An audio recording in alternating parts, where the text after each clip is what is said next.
अस्सलाम वालेकुम वरहमतुल्लाहि वबरकातुहू। 10th क्लास आज हम 2.6 एक्सरसाइज उसका पहला क्वेश्चन कराएंगे, जिसमें हमने सिंथेटिक डिवीजन को यूज़ करते हुए इन दोनों टर्म्स को आपस में डिवाइड करना है।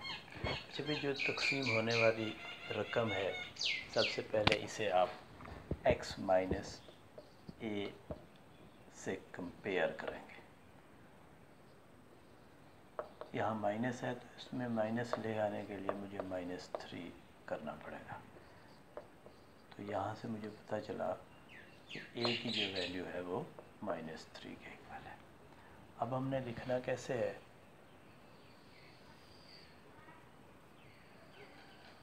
तकसीम होने वाली जो पोलिनोमियल या कसीर रकमी है, उसके तमाम कोफिशिएंट तरतीब में हम लिखेंगे। देखिए, सबसे बड़ी टर्म जो है x की 3 है, x की पावर 3 है, उसका कोफिशिएंट 4 है। उसके बाद x स्क्वायर होना चाहिए, वो टर्म है ही नहीं, तो इसका मतलब उसका कोफिशिएंट 0 होगा। इसी तरह फिर x होना चाहिए, वो है पड़ा -5। x की पावर 1 के बाद कांस्टेंट वैल्यू होनी चाहिए, वो 15 है। यानी कि किसी भी आपने वेरिएबल की किसी भी पावर को मैक्सिमम से डाउनवर्ड जाना है, 0 पावर तक जाना है। और अगर कोई टर्म नहीं है, x की 2 नहीं है, या x की पावर 1 नहीं है, या कांस्टेंट नहीं है, वहाँ हम 0 ज़रूर लिखेंगे तरतीब में जाते हुए। देखिए, x की 3 उसका कोफिशिएंट या अद्दी सर 4 है। उसके बाद x स्क्वायर होना चाहिए, वो नहीं है, उसकी जगह हम 0 लिख देंगे। उसके बाद x की पावर 1 का कोफिशिएंट -5 है। थोड़ी स्पेस दे के तमाम कोफिशिएंट हम लिख लेंगे। उसके बाद कांस्टेंट वैल्यू जो है वो 15 है। अब जो हमारी a की वैल्यू निकली है, उस पर हम इसे डिवाइड करेंगे। पहली टर्म वैसे की वैसे नीचे आ जाएगी, ठीक हो गया।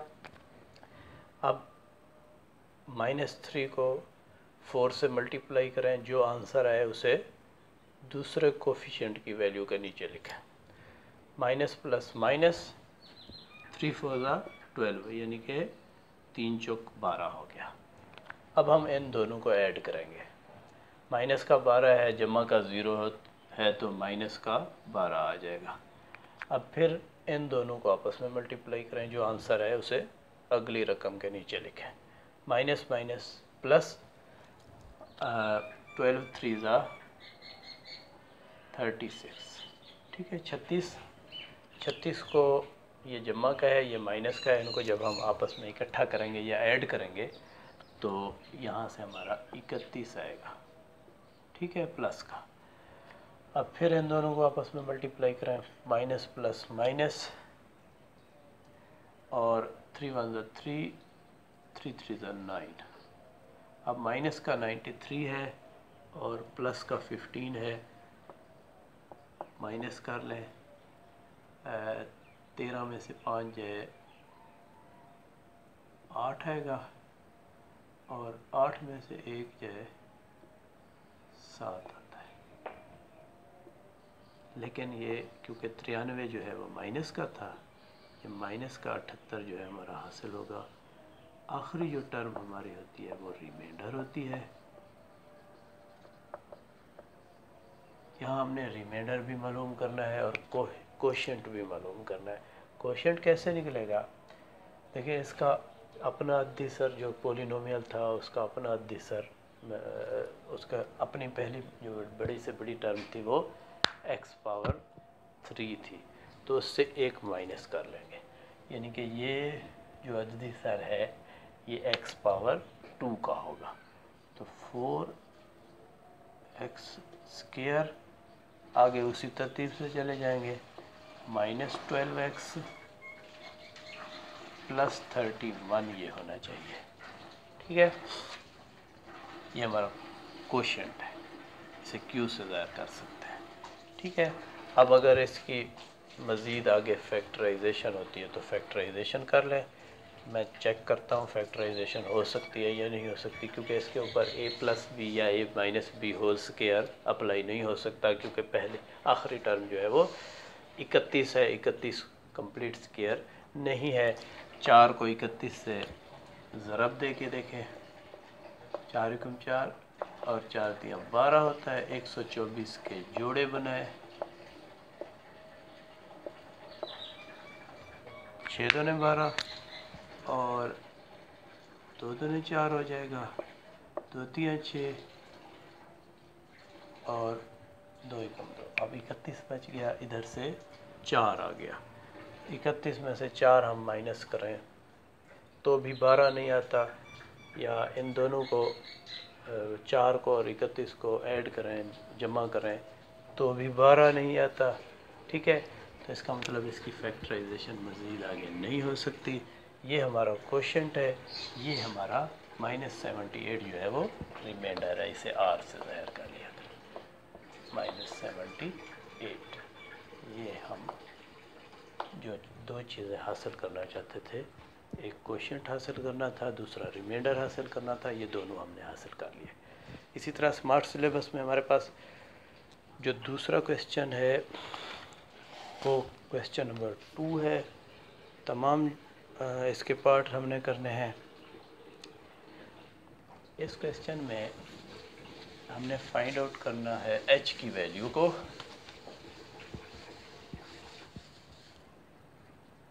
Find the value of h using synthetic division if 3 is the zero of polynomial। पहली चीज़ मैं कर रहा हूँ दूसरे क्वेश्चन की। 3 is zero of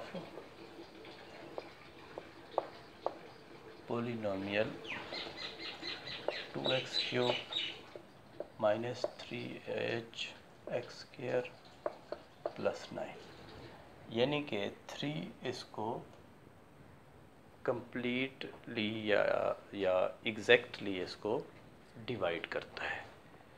यानी कि जब इसको हम इसके ऊपर सिंथेटिक डिवीजन के ज़रिए तकसीम करेंगे तो हमारा जो रिमाइंडर आना चाहिए वो 0 के इक्वल होना चाहिए, क्योंकि ये एग्जैक्टली इसको डिवाइड करता है। तो इसका मतलब आंसर जो रिमाइंडर का है वो 0 होना चाहिए। उसकी क्या रीज़न है? उसकी रीज़न ये है कि अगर मैं कहता हूँ कोई 9 को 3 जो है वो पूरा पूरा तकसीम करता है तो 3 3 9, रिमाइंडर क्या बचता है? 0 ही बचना चाहिए। ठीक है, रिमाइंडर को 0 इक्वल करके हम h की वैल्यू जो है वो फाइंड आउट कर सकते हैं। सबसे पहले ये हमारे पास आ गया, वो 3 है। सिंथेटिक डिवीजन में क्वोशंट लिखें पोलिनोमियल के, कसीर रकमी के। बड़ी से बड़ी रकम x की 3 है, उसका कोफिशिएंट या उसका अददी सर क्या है? 2 है। उसके बाद x की 2 होना चाहिए, है पड़ा। उसका अददी सर -3h है, और फिर x की पावर 1 वाली वैल्यू होनी चाहिए, वो हमारे पास नहीं है, तो इसका मतलब हम उसे 0 पुट कर देंगे। आखिर में कांस्टेंट होना चाहिए, वो 9 है पड़ा। ठीक है, इसे हम 3 पे डिवाइड करते हैं। सबसे पहला अदद वैसे का वैसे आ जाएगा। उसके बाद इन दोनों को आपस में मल्टीप्लाई करें, 3 दूने 6 हो गया। इन दोनों को ऐड करें, 6 माइनस 3h हो गया।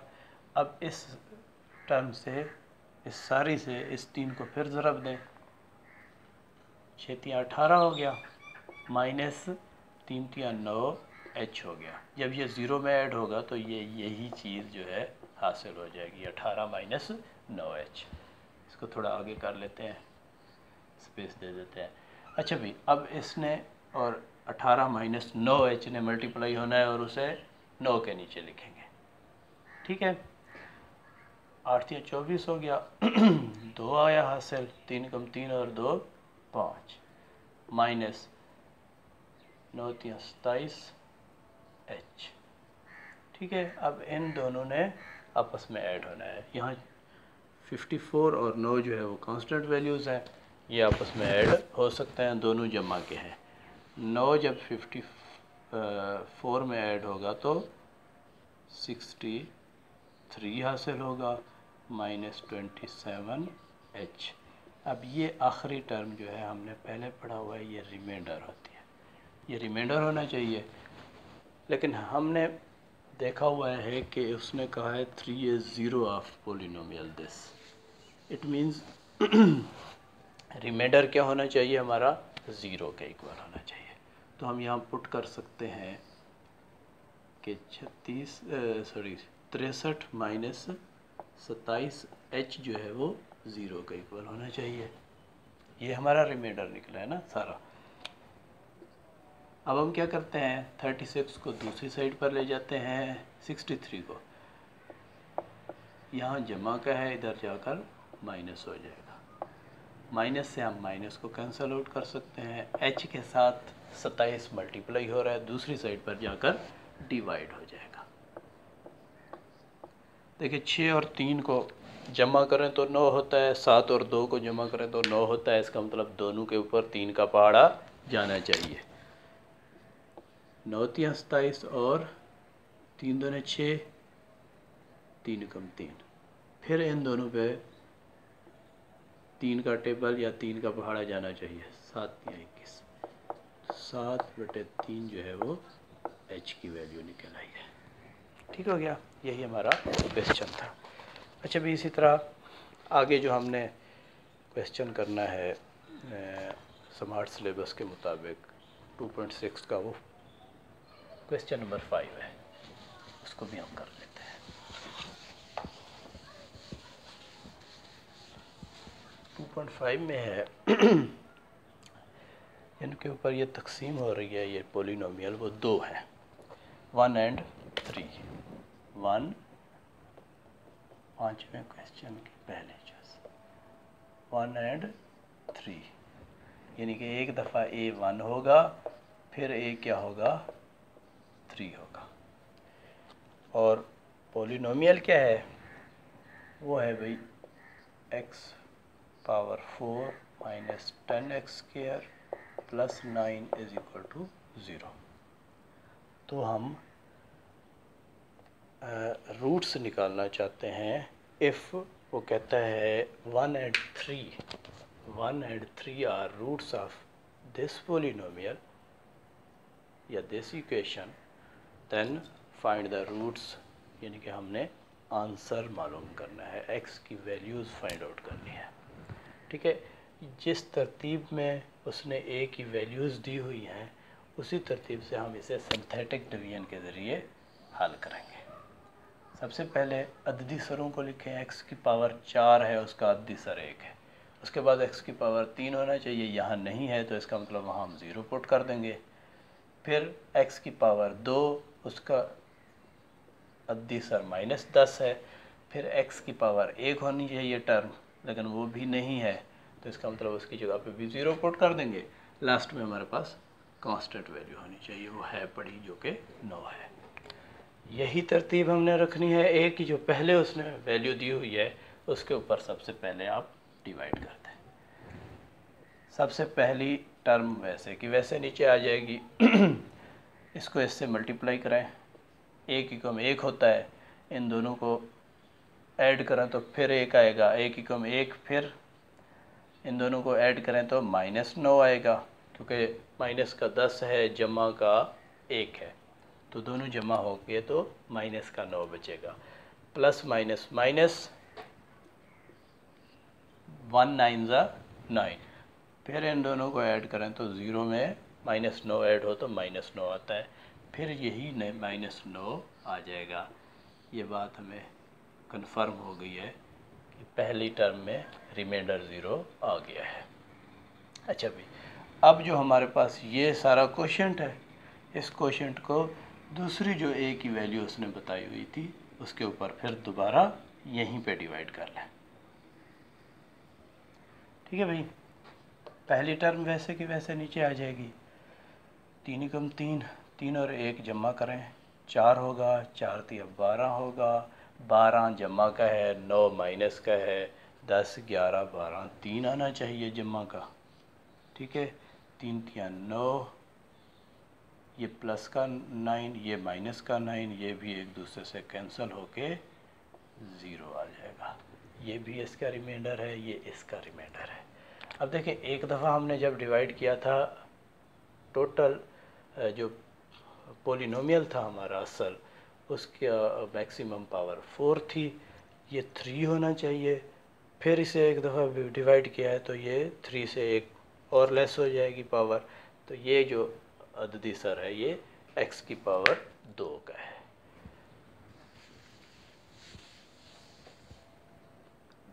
अब हम क्या करेंगे, इसी को यूज़ करते हुए इज इक्वल टू 0 कर देंगे। x की 2 का अददी सर 1 है, तो इसका मतलब मैं इसे 1 लिखता नहीं होते, वैसे भी नहीं लिखते होते। x की पावर 2 प्लस 4x प्लस ये कांस्टेंट वैल्यू आनी चाहिए, प्लस 3 इज इक्वल टू 0 आना चाहिए। अब हम इसको सॉल्व करेंगे। ये हमारे पास एक क्वाड्रेटिक इक्वेशन आ गई है। इसको आप हल करेंगे, x की 2 को 3 से मल्टीप्लाई करें तो 3 x की 2 आता है। इसके दो ऐसे जोड़े बनाने हैं, ऐसे पेयर्स बनाने हैं जिनको हम मल्टीप्लाई करें तो 3x स्क्वायर है, लेकिन उनको हम ऐड करें या सब्ट्रैक्ट करें तो 4x है, दरमियान वाली रकम। तो मुझे नज़र आ रहा है तीनों रकमें जो है प्लस की हैं, तो यहाँ मैं 3x और 1x दो जोड़े ऐसे बना सकता हूँ, क्योंकि 3 एकम 3x स्क्वायर आएगा अगर मल्टीप्लाई करते हैं। अगर मैं इनको ऐड करता हूँ तो 3 और 1 4x आएगा। ये जो दो रकमें हमने दो पेयर्स हासिल किए हैं ये दरमियान में रखेंगे, बाकी दोनों रकमें वैसे की वैसे आ जाएंगी। Plus 3 is equal to 0। अब ये हमारा मकसद था 3 रकमों से 4 रकमें हासिल करना, वो हमने कर ली हैं। पहली दो में कोई चीज़ कॉमन लेंगे अब, और अगली दो में, तीसरी और चौथी टर्म में भी हम कुछ कॉमन लेंगे। एक्स स्क्वायर है प्लस 3x है, तो यहाँ मुझे x कॉमन नज़र आ रहा है, x प्लस 3 आ जाएगा। इन दोनों में कोई चीज़ कॉमन नहीं है, तो इसका मतलब 1 कॉमन होगा। एक कॉमन होता है जिसमें कोई चीज़ भी कॉमन ना हो, x प्लस 3 आएगा इज इक्वल टू 0। अब ये एक मुकम्मल टर्म है, ये दूसरी मुकम्मल टर्म है। इसमें मुझे नज़र आ रहा है कि x प्लस 3 यहाँ x से मल्टीप्लाई हो रहा है, यहाँ 1 से मल्टीप्लाई हो रहा है, तो क्यों ना हम x प्लस 3 को फिर एक दफ़ा कॉमन ले लें। जब x प्लस 3 कॉमन आएगा, इधर से x बचेगा, इधर से जमा का 1 बचेगा, x प्लस 1 आ जाएगा इज इक्वल टू 0। अब ये दोनों टर्म्स आपस में मल्टीप्लाई होकर 0 आंसर दे रही हैं, तो इसका मतलब है मुझे पता है कि या 0 0 से मल्टीप्लाई हो तब भी हमारा जवाब 0 आता है। अगर 0 से कोई एक्स्ट्रा एक्स वाई जेड कुछ भी हो, कोई टर्म हो, यानी कि कोई हिंसा हो माइनस का प्लस का, वो भी ज़रब हो 0 से, तो भी 0 आता है। तो इसका मतलब मुझे ये कन्फर्म नहीं है, या तो ये दोनों 0 होने चाहिए, या ये 0 होगी, ठीक है, या ये 0 होगी। तो ऐसी सूरत हाल में हम यूँ लिखते होते हैं कि या ये रकम, पहली रकम 0 के इक्वल है, या दूसरी जो टर्म है वो 0 के इक्वल है। इसको सॉल्व करेंगे, प्लस 3 है, उधर जाकर ये दूसरी साइड पर जाकर माइनस 3 हो जाएगा। और इसी तरह यहाँ भी प्लस 1 को जब दूसरी साइड पर ले जाएंगे तो माइनस 1 होगा। तो हमारे यहाँ सोल्यूशन सेट या जो रूट्स हमने बताने थे वो क्या निकले हैं, -1 और -3। इसमें आप बड़ी दरमियानी ब्रैकेट ही लगाएंगे, और ज़रूरी नहीं है कि -1 आप पहले लिखें, -3 बाद में लिखें। इसमें आप -3 पहले भी लिख सकते हैं और -1 बाद में भी लिख सकते हैं। ये हमारी जो एक्सरसाइज 2.6 थी, ये हमने स्मार्ट सिलेबस के मुताबिक मुकम्मल कर लिया। इसके अलावा जो बाकी पार्ट्स हैं उसमें